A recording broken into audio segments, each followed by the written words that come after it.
Assalamualaikum warahmatullahi wabarakatuh. Halo semuanya, kali ini kita akan mempelajari komunikasi bisnis yang ada di fase F. Kita akan mempelajari komunikasi bisnis, etika bisnis, presentasi bisnis, dan yang terakhir ada negosiasi bisnis.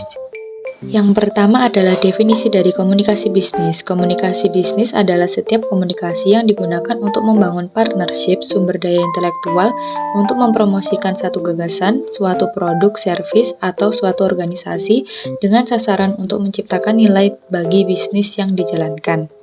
Definisi yang kedua adalah komunikasi bisnis merupakan salah satu hal yang penting dalam menjalankan suatu bisnis atau perusahaan. Komunikasi ini bisa diartikan sebagai suatu komunikasi yang dilakukan secara verbal maupun nonverbal, di mana dalam komunikasi ini berisi pendapat, ide, gagasan, maupun informasi. Komunikasi ini dapat dilakukan secara personal maupun impersonal. Dan dapat disimpulkan, definisi dari komunikasi adalah hal yang sangat penting bagi sebuah kehidupan. Adanya komunikasi akan mempermudah proses interaksi antar orang, baik dilakukan secara verbal dan nonverbal. Biasanya komunikasi berisi tentang pendapat atau ide dari seseorang, gagasan, bahkan informasi yang akan disampaikan. Selanjutnya ada bentuk komunikasi bisnis. Yang pertama ada komunikasi verbal. Komunikasi verbal adalah komunikasi yang menggunakan kata-kata, entah lisan maupun tulisan atau bentuk komunikasi yang menggunakan kata-kata, baik dalam bentuk percakapan maupun tulisan. Yang kedua adalah komunikasi nonverbal. Komunikasi nonverbal adalah komunikasi yang pesannya dikemas dalam bentuk tanpa kata-kata. Dalam hidup nyata, komunikasi nonverbal jauh lebih banyak dipakai daripada komunikasi verbal. Dalam berkomunikasi, hampir secara otomatis komunikasi nonverbal ikut terpakai. Selanjutnya ada proses komunikasi bisnis. Ada 6 tahapan. Yang pertama ada pengirim mengirim gagasan. Pengirim mempunyai suatu ide atau gagasan sebelum proses penyampaian pesan dapat dilakukan. Pengirim pesan harus menyiapkan ide atau gagasan apa yang ingin disampaikan kepada pihak lain atau audiens. Tahap kedua ada pengirim mengubah ide sebagai pesan.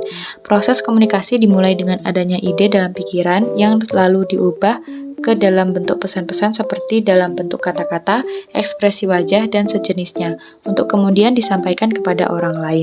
Tahap ketiga yaitu pengirim menyampaikan pesan. Menyampaikan pesan melalui berbagai saluran yang ada kepada si penerima pesan. Saluran komunikasi yang digunakan untuk menyampaikan pesan terkadang relatif pendek, tetapi ada juga yang cukup panjang. Tahap keempat yaitu penerima menerima pesan.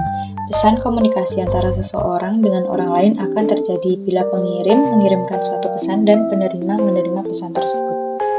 Selanjutnya tahap 5, penerima menafsirkan pesan. Suatu pesan yang disampaikan pengirim harus mudah dipengerti dan tersimpan di dalam benak pikiran si penerima pesan. Selanjutnya, suatu pesan baru dapat ditafsirkan secara benar bila penerima pesan telah memahami isi pesan sebagaimana yang dimaksud oleh pengirim pesan. Tahap 6, penerima memberikan tanggapan dan umpan balik. Umpan balik tersebut merupakan tanggapan penerima pesan yang memungkinkan pengirim untuk menilai efektivitas suatu pesan. Selanjutnya ada faktor penghambat dari komunikasi. Yang pertama adalah masalah dalam mengembangkan pesan. Jika seseorang gagal dalam menyampaikan pesan, maka proses komunikasi akan dimulai dengan sesuatu yang salah. Dan yang kedua ada masalah dalam penyampaian pesan. Faktor ini dari sarana dan prasarana atau dua pesan yang disampaikan memiliki arti yang berlawanan. Yang ketiga ada masalah dalam menerima pesan. Kurangnya konsentrasi dari penerima atau pikiran melayang saat proses komunikasi berlangsung. Yang keempat, masalah dalam menafsirkan pesan. Penafsiran kata dan reaksi emosional dapat menimbulkan munculnya kesalahan pahaman antara pemberi dan penerima pesan. Selanjutnya ada materi mengenai etika bisnis. Etika bisnis adalah segmen etika terapan yang mencoba untuk mengontrol dan memeriksa pengaturan moral dan etika perusahaan. Ia juga mendalami seberapa baik atau buruk badan usaha membahas masalah-masalah moral dan etika dan menunjukkan apa yang salah dalam proses alami mereka. Selanjutnya ada hubungan antara komunikasi bisnis dengan etika bisnis. Pertama ada kehandalan informasi. Komunikasi bisnis yang baik sangat memerlukan kejujuran dan keandalan dalam penyampaian informasi. Dan yang kedua ada transparansi.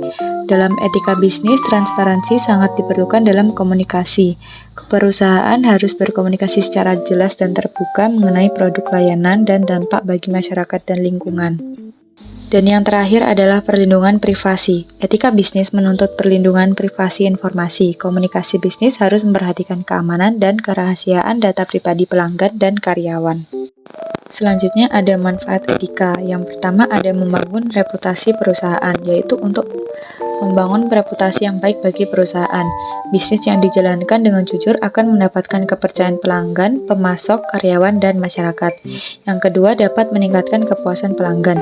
Ini membantu memastikan pelanggan mendapatkan nilai yang dijanjikan dan puas dengan loyalitas yang diberikan. Dan yang ketiga adalah meningkatkan kinerja karyawan. Budaya perusahaan yang didasarkan pada etika bisnis yang kuat seringkali menciptakan lingkungan kerja yang positif dan inklusif. Karyawan merasa dihargai dan termotivasi untuk memberikan yang terbaik, yang pada gilirannya meningkatkan produktivitas dan referensi karyawan. Materi selanjutnya yaitu presentasi bisnis atau biasa disebut dengan pitch deck. Presentasi singkat tetapi detail yang menjelaskan gambaran umum tentang rencana bisnis yang hendak kamu lakukan. Pitch deck ini ditujukan kepada calon investor sehingga penyusunan pun harus dibuat semenarik mungkin supaya mereka bersedia menandai bisnis.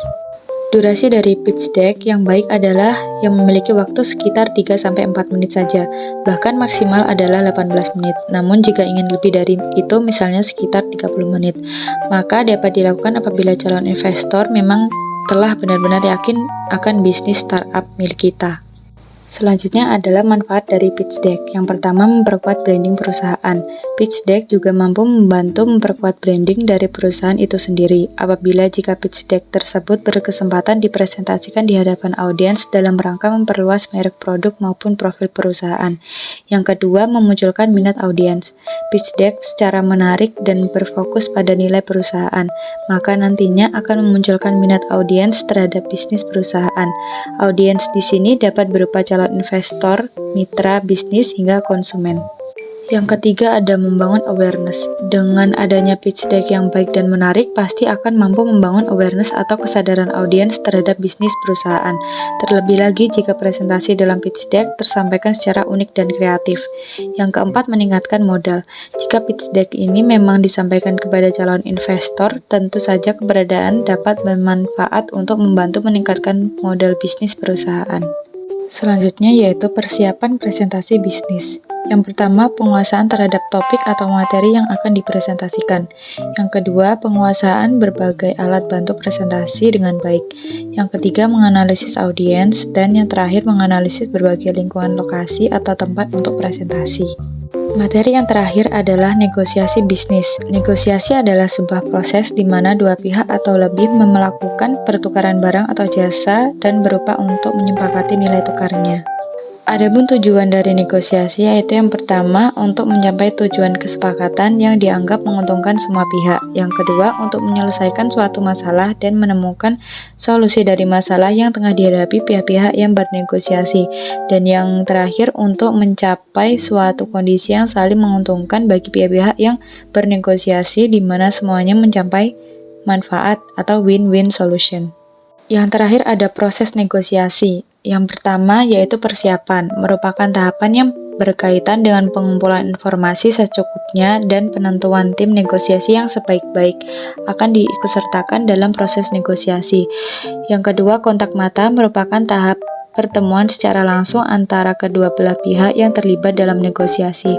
Pada tahap inilah negosiasi akan memunculkan kesan pertama. Tahap penilaian mulai berlangsung di antara para negosiator tersebut. Yang ketiga ada konfrontasi, merupakan tahap saling argumentasi terhadap segala sesuatu yang akan dinegosiasikan. Tahap ini merupakan tahap perdebatan sengit antar kedua belah pihak yang terlibat dalam proses negosiasi. Oleh karena itu, kendali emosi tetapi kepala tetap dingin. Yang keempat, konsiliasi atau kompromi merupakan tahap untuk saling melakukan proses tawar-menawar. Proses ini diperlukan untuk memperoleh titik temu yang betul-betul disepakati dan bermanfaat bagi kedua belah pihak. Yang kelima ada solusi, merupakan tahap di mana kedua belah pihak mulai saling menerima dan memberi. Para negosiator mulai menemukan titik-titik kesepakatan bagi kedua belah pihak dengan cara mereka masing-masing. Dan yang terakhir, pasca negosiasi atau konsolidasi, merupakan tahap untuk melakukan konsolidasi bagi kedua belah pihak. Apakah masing-masing memiliki komitmen komitmen atas segala yang telah disepakati. Inilah proses tahapan negosiasi yang paling sulit. Jangan mudah percaya bahwa proses negosiasi telah selesai, dan bersikaplah secara rasional. Itu tadi materi dari komunikasi bisnis fase F. Semoga dapat bermanfaat bagi kita semua. Assalamualaikum warahmatullahi wabarakatuh.